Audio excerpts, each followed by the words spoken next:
Kiranya damai sejahtera sungguh kita rasakan dalam pergulatan iman kita. Menjaga iman mendatangkan aman. Bapak, Ibu, dan saudara-saudara yang terkasih dalam Kristus, pergulatan hidup manusia sedang berada di antara kehidupan dan kematian. Dan kita sedang menyusuri jalan-jalan itu untuk memilih. Apakah kita sedang memperjuangkan kehidupan, atau kehidupan ini sedang kita matikan? Roh kematian selalu ada dan mengiringi kehidupan ini. Bukan saja roh yang memisahkan tubuh dan jiwa kita, tetapi kematian yang mematikan roh kita. Roh kematian yang ingin mematikan iman kita. Roh kematian yang ingin mematikan pengharapan, bahkan kasih kita. Bukankah di sekitar kita begitu banyak hal-hal, pikiran, perkataan, dan perbuatan negatif yang mengintimidasi seluruh perjalanan hidup ini? Saat kita mau datang di gereja, kita ada dalam pilihan, mau tidur atau mau datang ke gereja. Roh yang mematikan iman kita akan mengatakan, kok tidur saja, lebih enak. Roh kematian pasti akan mengatakan bagi iman kita, kok pergi pancing saja, kok pergi patahi ayam saja, itu lebih asik, lebih ada sensasinya, menaikkan adrenalin kita, apalagi kalau ditambah dengan bumbu-bumbu 1000-2000. Jadi, dan itu mematikan roh, mematikan iman. Nyong-nyong kalau baru PDKT, itu mungkin dapat sendiri, tahu ini kawin nggak sendiri. Terus sudah timbul bilangnya, sudah tampak kalau dapat nona di sana, enggak ngasih tahu ini. Kalau jiwanya memang mau mati, dia mati memang, tidak akan memelangkan, gua kosong normal. Tapi kalau pengharapan itu ada, kau coba dulu, biar 1000 orang yang datang, kalau kau yang dipilih tidak ada. Apalagi ada yang mematikan kasih. Hati ingin menolong, hati ingin memberi, tapi tetap ada suara-suara yang menggurindah kita punya iman. Kau jangan kasar dia. Kau tahu dulu tuh, dia mau jajak kau dulu itu. Mulai kita putar itu kebaikan menjadi kebencian. Dan itu mematikan iman kita, Bapak Mama. Mematikan kasih kita yang seharusnya kita mau melakukan yang baik. Tetapi setan itu, dia akan mencengkramkan iman kita sampai mati. Baru mau anak tumbuh sedikit tunas, ada yang datang siram dengan air panas. Baru tumbuh ini iman, baru belajar biasa tolong sampai tangga dulu. Saya mungkin belum bisa tolong sampai semua orang. Setengah saya tolong. Tapi datang soal tangga saya bilang, kau jangan tolong sama dia. Kalau kau susah, saya yang ada, dia tidak ada. Kebaikan bukan ditentukan bagaimana sikap orang kepada kita. Kebaikan ditentukan bagaimana iman kita kepada Tuhan. Amin. Perjalanan hidup keluarga Amram dan Yokebed, mereka ini adalah keturunan Lewi. Lewi ini anaknya Yakub. Jadi 12 orang anak Yakub plus 1 anak perempuan Dina ini saat kelaparan mereka pindah ke Mesir. Kita tahu ini pelajaran sekolah minggu kita. Sampai di Mesir, anak-anak Yakub ini berkembang biak dengan luar biasa. Lahirlah keturunan mereka. Dan orang tua Musa berasal dari keturunan Lewi. Keturunan Lewi inilah yang nantinya akan menjadi imam-imam di Bait Allah. Jadi ini perjalanan panjang dari Mesir sampai ke tanah Kanaan, sampai mereka membuat Bait Allah itu perjalanan yang sangat panjang sekali. Tetapi cerita keluarga Lewi Orang tua Musa, Amram, dan mamanya Yokebed ini dimulai di tepi sungai Nil. Raja Firaun benar-benar hidup menjajah orang-orang Israel ini dengan sangat luar biasa. Ya, orang sangat berkembang. Firaun ini mulai khawatir. Jangan-jangan mereka suatu ketika akan melawan Mesir. Dia melakukan penindasan. Bahkan anak-anak yang lahir ada bidan puar itu, dia mau, Firaun mau anak-anak yang berlahir itu harus dibunuh. Tetapi pengharapan itu hadir bagi keluarga Amram dan Yokebed. Mereka lebih memilih kepada kehidupan daripada mendengarkan apa yang diberitakan oleh Firaun. Mereka mencari jalan bagaimana menyelamatkan anak mereka Musa.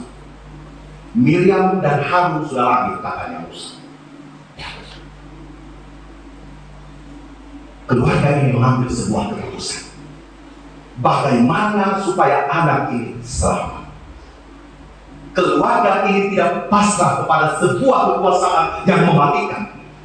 Keluarga ini mencari jalan bagaimana menghidupi sebuah kehidupan. Menghadirkan sebuah generasi yang tidak boleh ditindas dan dibunuh oleh apapun juga. Sehingga Miriam bersama dengan orang tuanya membungkus baik-baik ini baik, dilapisi dengan ter, dilapisi dengan hal yang memang tidak mungkin ditembus oleh air, dan melepaskannya di tepi sungai ini. Ceritanya mungkin kayak cerita Cinderella, cerita dongeng, tetapi Alkitab menceritakan demikian bagi kita hari ini. Apa yang ingin dikatakan oleh firman Tuhan hari ini sebagai pesan-pesan teologis buat kita hari ini? Yang pertama, beriman berarti membuat keputusan bersama dengan Allah. Sekali lagi, beriman berarti membuat keputusan bersama dengan Allah. Keluarga Musa lebih memperjuangkan kehidupan, bukan hanya untuk demi anak itu, namun demi masa depan. Masa depan yang lebih besar dari semua penindasan yang terjadi. Mereka membuat keputusan dengan iman karena mereka tahu sebesar apapun penindasan yang mereka alami, rencana Tuhan jauh lebih besar dari semua tekanan-tekanan yang dialami hari ini. Mereka sangat menyadari bahwa mereka juga sebagai orang tua akan ditindas dan hidup dalam ancaman dibunuh juga oleh Firaun kalau ketahuan. Tetapi rasa-rasanya bagi keluarga ini berjalan bersama dengan Allah, membuat keputusan bersama dengan Allah jauh lebih besar daripada penindasan itu sendiri. Mengenapi rencana Allah dalam hidup sebagai sebuah keluarga jauh lebih besar dari penindasan-penindasan dan pergumulan itu. Karena Allah berdaulat atas hidup manusia. Mama, kita lihat persoalan kita hari ini. Apakah masalah-masalah dalam rumah tangga jauh lebih besar daripada keputusan bersama dengan Allah? Bukanlah. Lebih besar keputusan mama untuk menikah daripada masalah-masalah yang ada dalam rumah tangga ini. Papa mama sudah membawa rumah tangga di hadapan Allah. Jauh lebih besar daripada itu kurang garam, kurang gula di rumah sebenarnya. Kalau hatinya papa mama terpaut kepada Allah. Kalau rumah tangga yang papa mama bangun ini benar-benar keputusan bersama dengan Allah. Kita menikah karena Allah. Kita punya anak karena Allah. Kita membesarkan anak cucu kita karena Allah.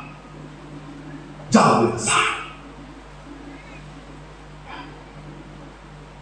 Kita membutuhkan uang sekolah bagi anak-anak kita. Kita mungkin ketakutan anak-anak kita jauh, dia buat yang jahat besar. Semuanya itu. Kita harus berwaspada. Papa mama harus benar-benar berteduh kepada Allah. Papa mama sudah buat keputusan dengan Allah. Percaya karena bahwa Allah akan mengenapi. Amin. dan itu kita aman dengan Allah. Hal yang kedua, beriman berarti belajar berjalan dalam ketidakpastian menuju kepastian. Orang bilang kalau orang ragu mundur.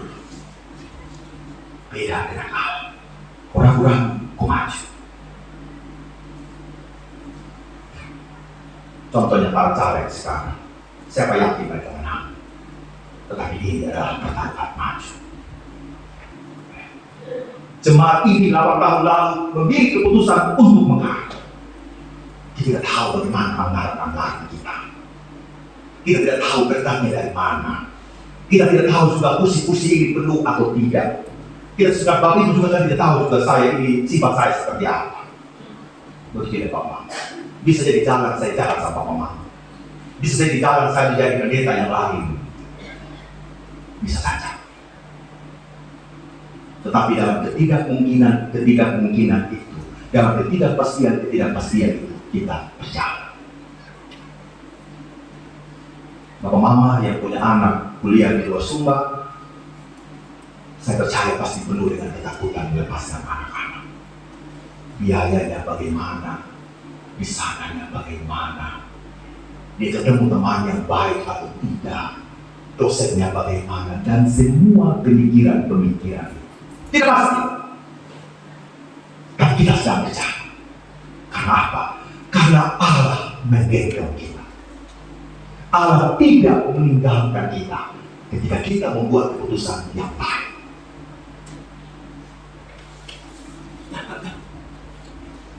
Melepaskan anak di sungai di Papa Mama, kita tahu ada binatang buas atau tidak.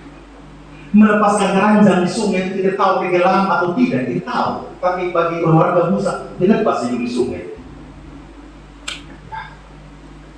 Mereka percaya pasti. Dari ketidakpastian tadi itu menjadi sebuah kepastian. Ada sebuah proses. Papa Mama, tidak ada hati yang tidak mau dibersihkan oleh Allah. Jikalau hari ini hatinya Papa Mama penuh dengan kebencian, kemarahan, kedengkian, iri hati, luka batin yang belum selesai, Allah pasti mau untuk merubah itu. Asalkan Papa Mama mau terima itu iman yang Allah mau kasih. Menyipak belukan, menyipak rumput-rumput di tepi sungai Nil bukanlah hal yang mudah. Menyelesaikan satu persatu luka batin kita bukanlah hal yang pasti, Papa Mama. Setelah kita mengampuni, bukan berarti dia berubah, betul tidak, Papa Mama? Kita sudah kasih ampun, kita sudah damai, dia pulang lagi nanti. Ini kalau saya kasih ampun sendiri, ini belum tentu juga dia ampun itu selesai, dia damai terus. Dia pulang lagi di tahun depan. Natal Desember 2024 kita damai. Februari Papa. Ini kan Desember kemarin sudah damai, tahu Mama ya di Natal. Tanggal 14 Februari kita bisa buang muka nanti, lihat saja. Putri bisa besar di TPS, kalau datang makan, terus saya sosialisasi. Kata-kata itu muncul sedapa nanti. Muncul semua nanti itu. Tidak pasti semua. Tapi bagi orang yang beriman, dia memproses ketidakpastian itu menjadi pasti. Tapi tidak semua kita mau diproses Papa Mama. Dalam proses hari ini ketemu buah muka pulang berdoa, Tuhan besok setia muka 90 derajat. Ya, di sini saya begini, kemarin begini, besok saya begini aja. Pulang rumah berdoa lagi, Tuhan saya mau berderajat seperti begini, 100 derajat sejajar. Besok apa? Hari begitu. Itu namanya proses Bapak Mama. Tapi setiap ketemu buah muka, berarti Bapak Mama yang menciptakan ketidakpastian itu. Mungkin saja dia mau damai dengan kita, tapi kita yang buah muka. Dia mau yang pasti, tapi kita yang suka membungkus ketidakpastian itu. Aman dengan Tuhan berarti berproses dari ketidakpastian menuju kepastian dengan Allah. Hal yang ketiga, dalam hidup beriman, Tuhan bekerja lebih dari rencana-rencana kita. Tuhan bekerja lebih dari rencana-rencana kita. Bapak Mama, siapa yang pernah sangka Musa diangkat oleh putri Firaun?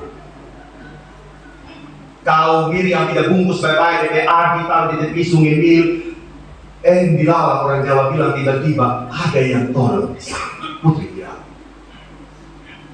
Bisa saja rencana mereka bukan putri Firaun yang pungut itu ada, bisa saja orang rakyat jelata, masyarakat biasa. Tetapi yang angkat sama Musa ini putri Firaun. Musuh ini tak mau. Musuh yang pelihara sama Musa bahwa anak yang musuh yang pelihara sama Musa. Berarti apa? Tuhan bekerja lebih dari keputusan yang dibuat awal tadi. Luar biasa. Tapi kalau mereka tidak berproses di tepi sungai Nil, bungkus-membungkus, lepas-lepas itu ada di sungai Nil, dengan risiko yang besar di depan, rasa-rasanya rencana juga itu tidak akan terjadi. Nah, Musa menjadi pemimpin besar. Musa bekerja lewat kejadian keluaran Imam bilang Alkitabnya kita pahami. Pengikutnya, Musanya, cerita-cerita itu ditulis dengan baik di zaman kerajaan. Tidak akan hadir Daud dengan seluruh kerajaan. Tidak ada sebuah perjalanan 40 tahun di tanah di padang bumi. Jadi Musa ini 120 tahun, 40 tahun ia hidup di dalam kerajaan Mesir.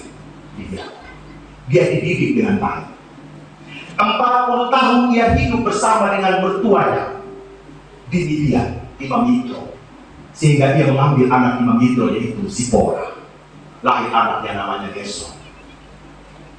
40 tahun ia mengembalakan kawanan domba mertuanya. Dan dalam mengembalakan domba-domba mertuanya itu, ia berjumpa dengan Allah di semak-semak. 40 tahun, kemudian 80, Tuhan membalikkan dia kembali ke Mesir dari Midian untuk menuntut bangsa Israel 40 tahun di dalam pengembaraan. Bapak Ibu, ketika berjalan bersama dengan Allah membuat rencana yang sangat luar biasa di luar akal pikiran kita. Amram dan Yokebed sudah mati, Bapak-Bapak. Dorang tidak tahu dorang punya anak yang jadi apa nanti. Tetapi iman yang telah mereka buat dulu berdampak bagi Musa dan orang-orang Israel. Bapak-Bapak, kita ada hari ini bukan karena iman kita saja, sepakat ya, tetapi karena iman orang tua kita. Doa-doa ini. Jadi jangan ada yang sombong. Jangan ada yang mengatakan, ini karena saya Pak Pendeta, saya kuliah S1, saya kuliah ini itu, dan saya bisa mencapai kehidupan. Tidak, Bapak. Sekalipun orang tua kita masak darah, sekalipun orang tua kita di masa lalu mungkin mereka mencari dinding, orang tua kita tukang, mungkin orang tua kita kerjanya hal-hal yang kotor, bukan pakai baju dinas ikan. Tapi iman dan doa mereka yang membuat kita hadir hari. Amin. Dan tugas kita hari ini adalah mewariskan iman ini kepada anak-anak kita. Tuhan menolong dan menguatkan Bapak Mama semua untuk tetap aman di dalam iman. Tuhan menguatkan dan meneguhkan kita semua. Amin.